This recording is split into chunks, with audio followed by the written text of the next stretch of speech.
Hey, hello guys, welcome to Vishal Computech, India's largest gaming PC store. So ఈ రోజు మన స్టోర్లో ఒక మంచి పీసీని అయితే బిల్డ్ చేయబోతున్నాం అనమాట. సో దానికి సంబంధించిన కాంపోనెంట్స్ అన్ని కూడా మీరు ఇక్కడ అయితే చూడొచ్చు. సో ఒక్కొక్కటి నేను డీటెయిల్గా ఎక్స్ప్లెయిన్ అయితే చేస్తాను. సో లేట్ చేయకుండా వీడియోలోకి వెళ్ళిపోదామా.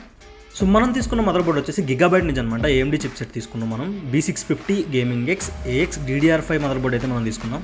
అండ్ నెక్స్ట్ మనం ఇందులో యూస్ చేసిన ప్రాసెసర్ వచ్చేసి AMD RYZEN 7 7800X 3D version అయితే యూస్ చేసాం అనమాట. సో నెక్స్ట్ ర్యామ్ చూసుకున్నట్టయితే మనం 32 GB ఆఫ్ ర్యామ్ అయితే యూస్ చేసాం. GSKILL నుంచి GSKILL player X5 DDR5 RAM అయితే యూస్ చేసాం. 16 GB స్టిక్స్ 2 అయితే యూస్ చేసాం అనమాట. సో క్లాక్ స్పీడ్ వచ్చేసి 6000 MHz. నెక్స్ట్ SSD చూసుకుంటే కనుక 1 TB ఆఫ్ M2 SSD అయితే తీసుకున్నాం మనం. XPG నుంచి Gamix S70 బ్లేడ్ నుంచి అయితే తీసుకున్నాం. And next power supply PSU చూసుకుంటే కనుక NZXT నుంచి అయితే తీసుకున్నాం. C750 గోల్డ్ అయితే తీసుకున్నాం అనమాట మనం.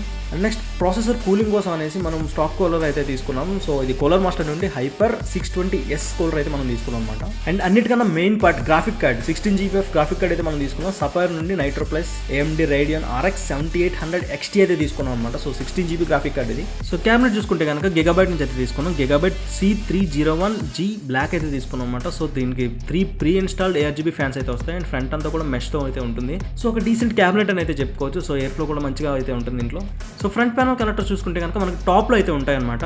సో ఇక్కడ చూసుకుంటే power button and ARGB control చేయడానికి LED బటన్, USB 3.0 స్లాట్లు 2 and C type slot 1, 3.5mm headphone jack and mic jack కూడా మనకి దీంట్లో అవైలబుల్ ఉన్నాయి. So back side IO ports అయితే చూసుకోవచ్చు, మదర్ బోర్డ్కి వచ్చే పోర్ట్స్ అన్ని కూడా. అండ్ అలాగే గ్రాఫిక్ కార్డు చూసుకుంటే 4 మానిటర్ సెటప్ అయితే మీరు ఈజీగా చేసుకోవచ్చు. అండ్ పవర్ సప్లై కింద సో టోటల్ మీకు 4 ఫ్యాన్స్ అయితే వస్తాయి. 3 కాదు, ఫ్రంట్ 3 వస్తాయి అండ్ బ్యాక్ సైడ్ 1 వస్తుంది. సో టోటల్ 4 ఫ్యాన్స్ అయితే మీకు క్యాబినెట్ వస్తాయి. సో అది మాత్రమే కాదనమాట. సో ఫ్రంట్ సైడ్ మీరు చూసుకుంటే గిగాబైట్ అండ్ బ్రాండింగ్ ఉంది కదా, అది కూడా RGB అనమాట. సో అది కూడా మీ ఫ్యాన్స్ తో పాటు సింక్ అవుతుంది. సో మొత్తం కూడా RGB support. And next graphic card చూసుకుంటే కనుక మనకి SAPPHIRE గ్రాఫిక్ కార్డ్ తీసుకున్నాం కదా. సో మనకి ఇక్కడ RGB స్ట్రిప్ అయితే ఒకటి వస్తుంది అనమాట. అండ్ దాని కింద సపోర్ట్ గా మన గ్రాఫిక్ కార్డ్కి ఒక బ్రాకెట్ కూడా వస్తుంది. సో గ్రాఫిక్ కార్డ్ లీన్ అవ్వకుండా మనకి బ్రాకెట్ అనేది సపోర్ట్ అనేది ఇస్తుంది అనమాట. సో మనం తీసుకునే స్టాక్ కూలర్ అయినప్పటికీ దీంట్లో RGB అయితే ఉంటుంది కాబట్టి సో మనకి ఇది కూడా కలర్ఫుల్ గా ఉంటుంది. అండ్ CPU మంచి కూలింగ్ అయితే ప్రొవైడ్ చేస్తుంది అనమాట.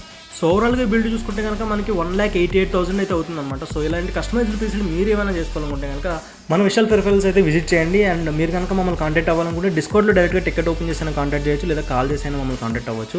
సో కింద అడ్రస్ అనేది కూడా మేము మెన్షన్ చేస్తాం. సో మీకు ఏం పీసీ కావాలన్నా లేదా ఏదైనా ప్రోడక్ట్ ప్రైస్ తెలుసుకోవాలనుకున్నా కూడా సింప్లీ మమ్మల్ని కాంటాక్ట్ చేయండి. మీకు కావాల్సిన ప్రోడక్ట్ కానీ ఏదైనా ఎస్టిమేషన్ కానీ తీసుకోండి. ఆ ఎస్టిమేషన్ కోసం వచ్చేసి ఇక్కడ పీసీని అయితే బిల్డ్ చేస్తాం. సో వీడియో అయితే మీకు నచ్చింది అనుకుంటున్నాను. వీడియో నచ్చితే లైక్ చేయండి, షేర్ చేయండి, సబ్స్క్రైబ్ చేయడం మాత్రం మర్చిపోద్దు. And this is sense signing off. See you in the next one.